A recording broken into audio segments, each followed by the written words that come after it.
Hi. So one of the tools that I find incredibly easy to use is something called Flipgrid. And so here is the website, Flipgrid.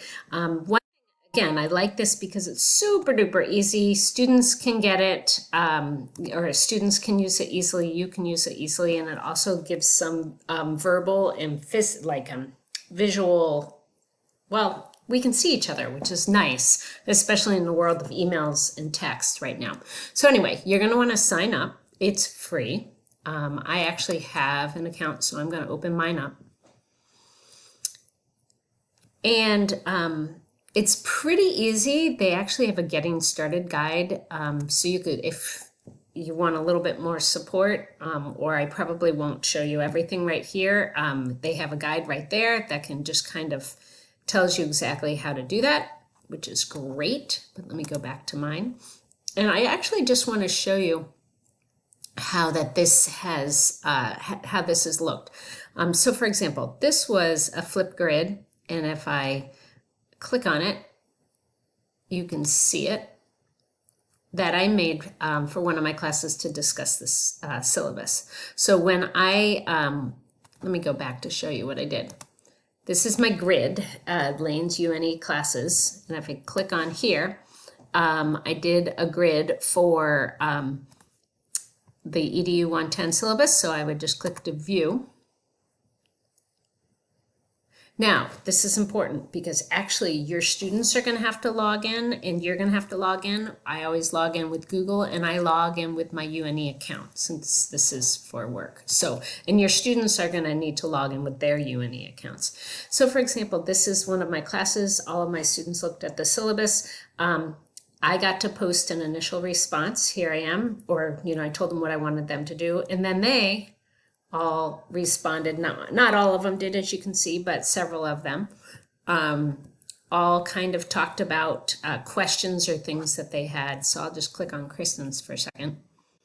Hi, my name is Kristen, and I'm really excited to start this course. And actually, then I could click through, and I'll see each one of them. And so each one of them had to respond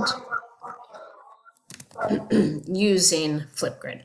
The cool things is they can use their computer. They could also use their phones. Flipgrid has a free app, which is very cool. My students taught me that. So I actually have two Flipgrids. This was another one on introductions, but actually I've never used this one, but it was but this is actually a really good example. So when the students get the Flipgrid from you, it's going to look like this. And all they have to do is click the big green button,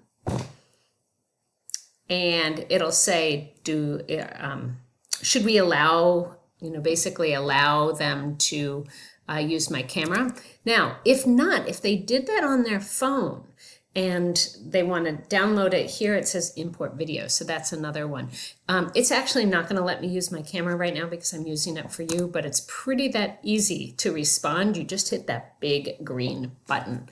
So again, I like Flipgrids. I'm planning on using it in some of my classes. Let me kind of go back to my Flipgrid. Actually, let me go back to my home page here. And so what I'm going to do is I'm going to add a new topic, and I'm going to call this EDU 242 for one of my classes.